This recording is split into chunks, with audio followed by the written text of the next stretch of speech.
guys, Thogden here, welcome back to a new video. Now today, Thog Dad has something to say. Ho ho ho, Merry Christmas! Merry Christmas, lads, and lasses. I hope you're having a great day. You know, Christmas is all about spending time with the family, chilling out. I hope you're tucking into a chicken or a turkey, or whatever alcoholic beverage you're allowed to drink whilst watching this video, eh? Hey, I love Christmas, but you know what? We've got a video for you as a Christmas present. We do, yeah. And because we have had like 12,000 likes. It's not happening. It's my Christmas present. If it's not to me from you. But it's not happening, Dad. You know, the TDL theory. But they don't want to give you Christmas presents. Disrespect the TDL. They don't want to give you Christmas presents. We'll find out very soon. We're going to talk about one problem at every single Premier League club, starting with... Arsenal Football Club. Well, everything, right? Yeah, everything. No, that's what I've written down. Is that right? The one problem is everything. Oh my God. I'll run you through it, Dad. Bad recruitment. Yeah. Whilst Arteta's been there. Like Renarsson is an example of many. No leader. There is literally no leader in the club. I mean, the closest you've got to it is David Luiz. He's not even that much of a leader. No motivation. Look at the way some of those players are running around. Yeah. There's not one player who's genuinely motivated every single game at Arsenal Football Club, and that is a problem. Plus, the board don't even back the transfer windows. Like in January, do you really think they're going to sign Hassim Aouar and a new winger and all that? No, it's not going to happen realistically. There's a lot that has to change, and it's not just one problem at Arsenal. What about you? Wow, that is very strong. I've gone with recruitment. Now, a lot of people say it's Kroenke's fault, and I think that's harsh because Arsenal have got the 6th most valuable squad in the league. But the thing is, they spent the money badly. Yeah. So Nicolas Pepe, 72 million quid. Yeah, they did spend the money. For example. Yeah. And also throwing contracts at old guys like David Luiz, Aubameyang and Willian. Talking about Willian, yes, we'll stay on that point because one of the things I wrote down was their morals are all wrong. They furloughed a lot of staff to sign Willian because of his contract. Yes. Because the wages they gave him were so high. But let's just compare as to what Arsenal did about the Ozil situation. He tweeted a few things and now he's not allowed to play for them. Where are the morals in that? They can sack off staff for Willian, but they get rid of Ozil for a few tweets.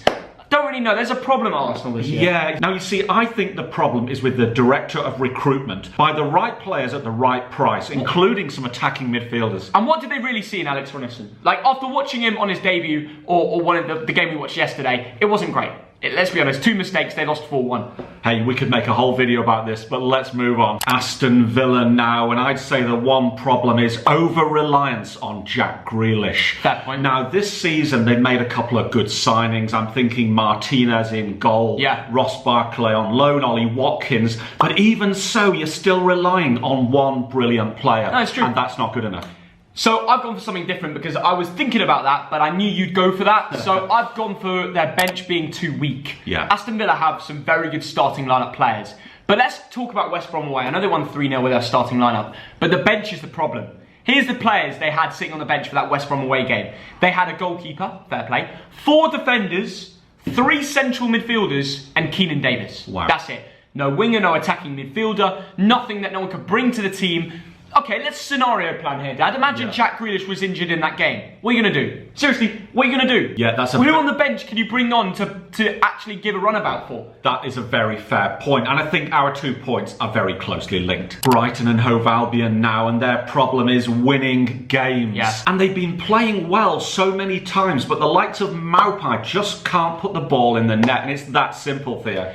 I kind of agree with you, Dad. I've got to be honest. I've kind of said conversion rate as the problem at Brighton. They play well every game. You know, they always give it their all. They create chances, but they don't put the ball in the back of the net. And when they do, they don't hold on. Conversion rate is the problem at Brighton. And if they were to grind out more games like the other teams around them, then maybe they wouldn't have been sucked into a Premier League relegation fight. Because quite frank, they've got the team to stay up. But they don't convert enough goals. Absolutely, Theo. 2 wins all season. It's not good enough. Burnley, and the biggest problem here is lack of investment. You've got a brilliant manager in Sean Dyche who's worked miracles every year, but you've got the 19th most valuable squad in the league. You've only got 2 or 3 players that other teams would want, the likes of Nick Pope and Tarkowski and McNeil. It's as simple as that. I've gone for owners. It's as simple as that, right? Because Dyche gets the lowest budget every single year in the Premier League. And he always pulls off a great job. Absolutely. In terms of managers, he's one of the best managers in the league because he overachieves time and time again. Yeah, he does a great job to keep them up every single season. If you actually look at the players he's turning into Premier League standard, it's really impressive. So big up to Sean Dyche and a bit of a down to the owners, really. Chelsea now, and the problem that I'm coming up with might surprise you. It's the capacity of Stamford Bridge. Oh, okay. Now, forget COVID for a minute. Stamford Bridge fits 42,000 people. Yeah. Now, look around you. You've got Arsenal, Tottenham, West Ham, Man City, Man United have all invested in either new grounds or in capacity. Yeah. What happens if Abramovich leaves? There isn't the sustainability there. I want to see Chelsea in a brand new stadium, 60 to 65,000, built very soon. But COVID. Like, that isn't a problem right now. Like, for me, the one problem at Chelsea Football Club is something to do with what they're playing on the pitch, and that is too many attackers. Yeah. They've got too many decent strikers to choose from. Tammy Abraham and Giroud are both very solid. But the problem with that is, when Timo Werner wants to play striker, he simply can't. He's forced out onto the left wing, which isn't the position where he wants to play.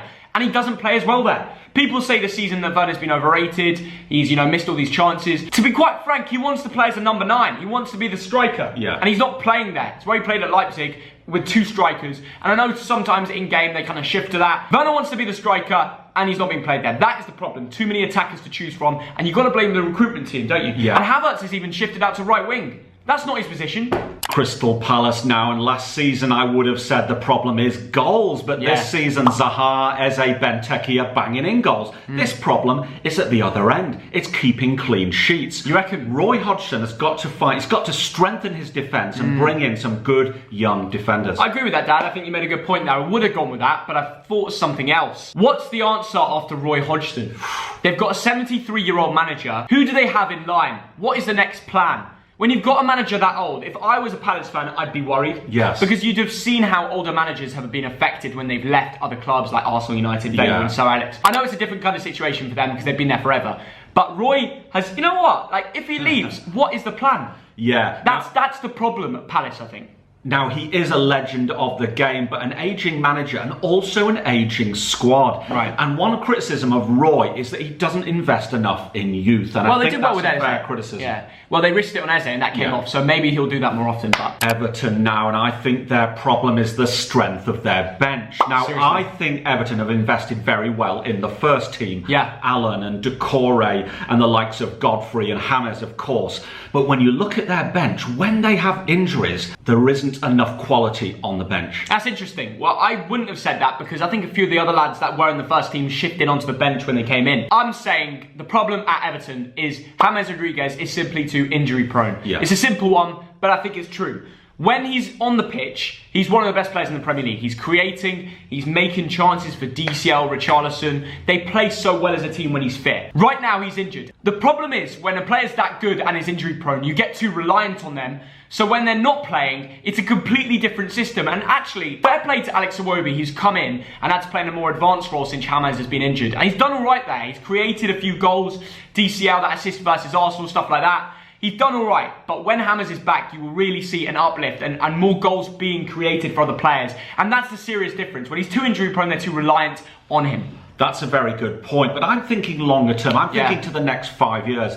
And Everton have to get to the point when they have a really strong second team. Yeah. Because if I was Everton, I'd be looking to Europe within the next 3 to 5 years. Fulham now, and I'd say that their problem is at the back. They are defensively very poor. Now, with the exception of the keeper, Areola, I think he's decent, of course. I think so too. Anthony Robinson, I rate, ex-Bolton lad. But otherwise, I look at that defence and it fills me with dread. Yeah, and they play a back 5 system as well, so you'd expect them to be a little bit more secure at the back, but that isn't the case with Fulham. I've gone for something different though. I feel like the problem at Fulham, it kind of tags into what you're saying. Yeah. I'm saying the problem at Fulham is they cannot hold on to leads. Yes. They've played exceptionally well in a few of the games this season and absolutely dominated teams in games where they're not actually meant to as well. They've been the underdogs. And they get to a point where they find that goal, they're leading, and then they invite pressure. They let the team get back into the game and they give away the leads, basically. They've dropped points. They've only won 2 games this season.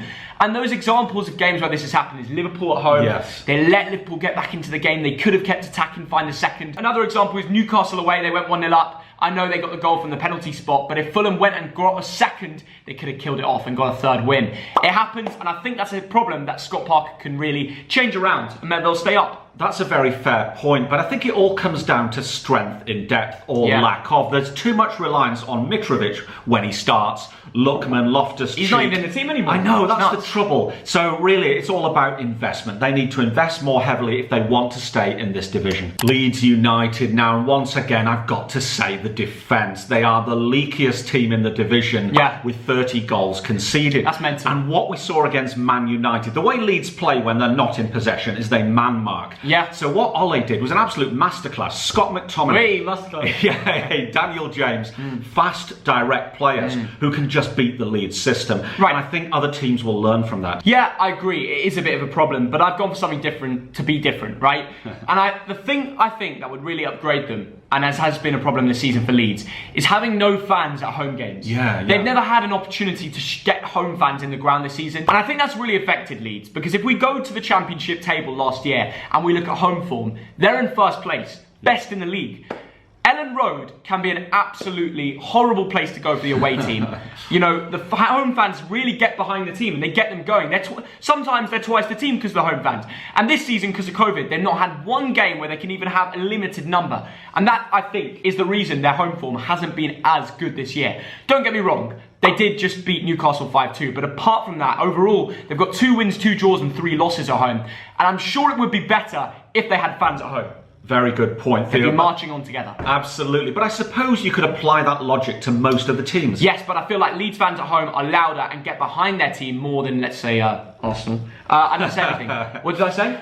You didn't say Arsenal, okay, did you? No, I didn't. Right, let's move on. Leicester City, it's very simple. You beat Man City one week and then you lose to Fulham. Inconsistency. Which Leicester team is going to turn up? You win 9, you lose 5. Now you're second in the league. Massive, massive respect. But you've got to lose less games. Yeah, it's correct. Well, you know what? They've been doing very well this year. They have. You know, I've gone for a more long-term point, right? This is something that no one said to me. I've just thought of. I looked at last year where Leicester started off really well. They had a momentum run, second at Christmas, like on the same points as Liverpool, basically. They'd done really well. Vardy was top goal scorer by like 7, like way ahead. Then they dropped off in the second half of the season. Yes. I'm wary of them being able to do that again this season, right? And I think the big problem this year could be playing too far into the Europa League. Ooh. Because you know how much it affects Premier League clubs, right? Do they have the squad depth to fly out to bloody Zorya Luhansk in the Ukraine midweek, come back and get a big result against one of the top 6 sides? It gets very difficult at the second half of the season. And I think Leicester need to be wary of that. It could become a problem. Now, agreed, Theo, but do you think they have to sacrifice Europe and just play the kids there? You know what? It is an option, but I wouldn't suggest it for Leicester, because if you actually think about it, they're more likely to win the Europa League than win the Premier League. Yes. I know they're doing very well in the Prem, but there's so much competition. Liverpool, Man United, Spurs, Chelsea, they're all up for it. Leicester could genuinely win the Europa League, and that's something they haven't won. They've won the Premier League, they haven't won Europa. So it would be history for them. Maybe they should take more focus on one or the other. I don't know which one. That's Brendan Rodgers' decision to decide. But it's too much of a perfect world to say, yeah, we're going to win the Prem and Europa. You know what I mean? Yeah. It doesn't work like that. Liverpool now, this is very easy. Their biggest problem is defensive injuries, particularly at centre-back. Yeah. Now, Virgil van Dijk, he's not just a great defender, he's got the leadership, he's got the confidence, and you simply have to have cover for him. Yeah, I've worded it differently, but I've simply gone for the same thing. I've said centre-back squad depth is their problem. Yes. They need to go out in January and sign someone experienced. Yes. Upamecano, for example, someone that knows the position, that can be that partner of Van Dijk. Because right now, they're shifting Fabinho into a centre-back, a role that he's not always used to play. He's doing it very well, I'll give it to him. He is. But it's not his role that he used to play, right? He was a DM and a right-back. And before that, let's talk about Joe Gomez. He's injury-prone as well. Yeah. Then they had to dip into the kids a few games in the last year. And they've done very well of dealing with that, right? But it is a problem that they don't want to look into in the future. If they don't sign a centre-back in January, they might bottle the league because of that sole reason. Manchester City now, and their problem is you don't have a replacement for Sergio Aguero. It's as simple as that. That's harsh. Gabriel Jesus is an EFL Cup striker. You need someone of the quality of Haaland. He was playing Arsenal. He scored against them. Why are you laughing? Yeah, scored against Arsenal. That doesn't say anything, does it? Oh, wow. That's tough. Well, you know what, Dad? Jesus... I disagree. I think he's the new Man City striker. Oh, I think come on. Okay, he might not be as good as Haaland, right? But he's pretty good. He's not as good as Aguero on his day, but he's not the problem at Man City. The problem at Man City, in my opinion, is there's no leader. And a way to show for that this season is they get too many draws. Teams that get too many draws, that settle for a point, are the ones that don't have a leader in there to charge them on for a winner and get more aggressive. And yes, it can lead to more losses, but 3 points is way more valuable than 1. And maybe Man City would be right up there with Liverpool and Man United and Spurs and all of them if they simply had won a few more of those draws that they just bottled. I don't know. Pep's great in the dressing room, but they need a player that's a leader. Since Vincent Kompany left, there hasn't been one. I think that's the problem. Right, get the checkbook out and buy Haaland and you're done. Manchester United now, and the biggest problem is the balance sheet. Now let me explain. The Glazers borrowed loads of money to buy Man United. Yeah. So hundreds of millions, if not billions, have been spent over the last few years to pay back the debt, to pay the interest, to pay legal fees, to pay dividends. And that money should have gone on the squad. And the value of the United squad is hundreds of millions behind Man City and Liverpool. It's as simple as that. It's a big statement. You know what? I've gone for something different, something on the pitch. I think Man United's problem this season so far has been their home form. And I know lots of people are going to talk about, oh, but they just beat Leeds 6-2. Yes, I get that. But don't get it twisted. They're at home, they've won 2, drawn 2 and lost 3. That's Man United we're talking about. This is a team that their fans, you know, are saying we're still in the title race and stuff. Let's not get it twisted. If they can fix their home form, they can seriously go for the title. It's as simple as that. That is the current problem. But if they can get more consistency at home, then they'll be sorted. Yeah, and it will help if fans come back, won't it? For sure. 75,000 screaming United fans. Yeah. Newcastle now, and Newcastle fans are saying, Steve, Bruce, but you're wrong. And I'll tell you why. Because Newcastle have got the 12th most valuable squad in the league, and they're 12th. Yeah. What more can Steve Bruce do? He's not overperforming, he's not underperforming. So leave the fella alone. The problem is ownership uncertainty. Because if the Saudis come in, then Newcastle could be one of the top 6 teams in the world with PSG and Real Madrid and Barcelona. But we don't know. So that is the problem. How can you run a business when you don't know what's going to happen next month and in 6 months' time? Completely agree. I think Mike Ashley is the problem at Newcastle, because before Mike Ashley came in, they were a top team. Yes. They had some really good players. Since then, you know, you appoint managers like Steve Bruce, and you're basically accepting the fact that you just want to stay up in the league.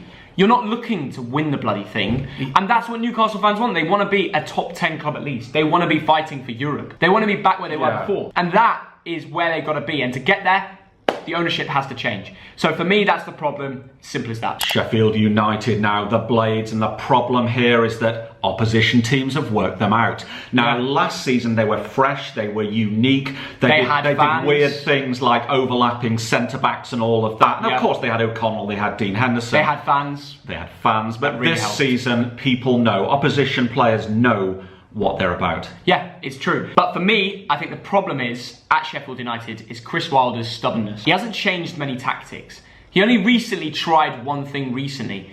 And that was the one time he changed his tactics. And they've already had 12 losses. It's too late to change things around. You've already given yourself a massive disadvantage in the Premier League table of your odds of staying up because you made your changes too late. You've only just decided to try something new. They're still in the 5-3-2 formation. Why don't they risk it and go for something? They're losing practically all the games apart from 2 draws. You know what I mean? So are you Wilder out? It's a difficult one. Sheffield United fans, let me know in the comments below. If he doesn't change things, then it's time for him to go. But he's done so much with Sheffield United. He's taken them from, I've seen them go from League One with Bolton at the time, smashed the Championship in the Premier League, had a great year. I know it's very different this year, but what he's done for the club, they've always got to be, you know, they've got to give him respect for. Southampton now, and the problem with them over the last few years is you sell your best players. It's the Sadio Mane thing. Yeah. All I can say to Southampton is James Ward-Prowse, Walker, Peters, Che Adams, keep hold of them. Yeah. You know what, you might get to Europe. But Dad, you know part of the reason they're a selling club? It's the owners. You can't blame the owners. They don't put money in. They profit from selling players. Yeah. But if you profit from selling players,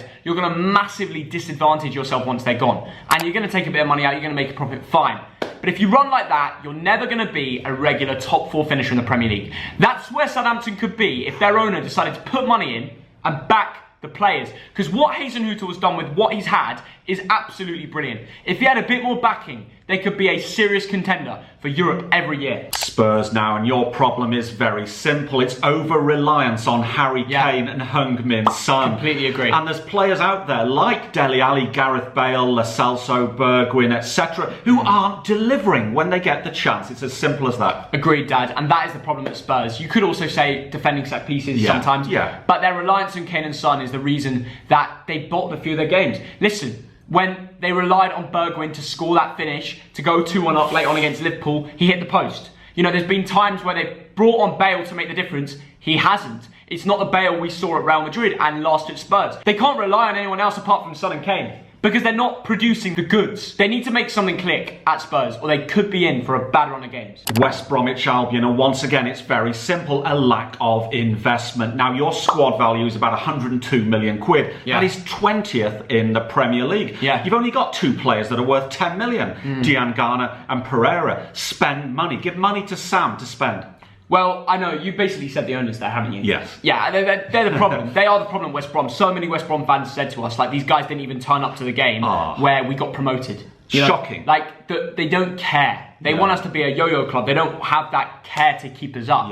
And I completely agree, but I said to myself, I'm not going to go with that if you say it. And not because I disagree, because I just want to say something fresh. The problem I've gone with is Big Sam doesn't have a target man right now. And that is why I think bringing him in just before the January transfer window is not a bad time to do it, because he will get a bit of money, hopefully. I mean, depends on how much you're a prick your owners really are. But if Big Sam gets a bit of money, he will be able to look in, get himself a target man, get the players that he wants to fit his system. So I reckon West Brom will have, I reckon they'll sign quite a few players. Where Big Sam has gone to other clubs, he's been given money, he's spent it, and he's kept them up. He has, and if they get the money and he gets to sign a big target man, he'll find his Kevin Davis, he'll find his bloody Cenk Tosun at Everton, you know what I mean? He might even bring back Cenk Tosun, he's on the market, but yeah, he's got to get him in, and maybe they'll stay up. West Ham United, and I find this club very difficult to summarise. You've got an amazing 60,000 capacity stadium, you've got a glorious history, you've got some incredible former players, great fans, and yet there's no ambition there with the owners. You guys should be aiming to be in Europe every single year. Yeah, they're so lucky they've appointed David Moyes, and he's done what he's had with the squad, because he's done an incredible job. It's another one of those stories, we've said it again today, lads, where the owners have been against the managers, and the managers have come up with a great job.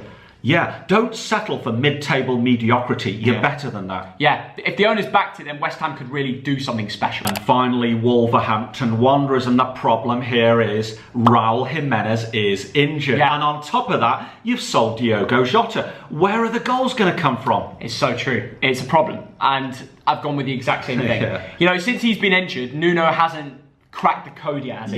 He hasn't found the system that's going to consistently bring in results. I know they did all right with the Arsenal game, and I think they beat Chelsea as well. They had a really good result there, but consistency hasn't been on because they've bottled other games. I reckon in January they need to look for a striker, because they could try the Pedro Neto, Podence, Adama thing, but there's no real striker. You know, they're all wingers. Absolutely. You've got Fabio Silva, but he's too young. He's not the answer. He's not the answer, and it's too much faith in a team, basically, in a teenager.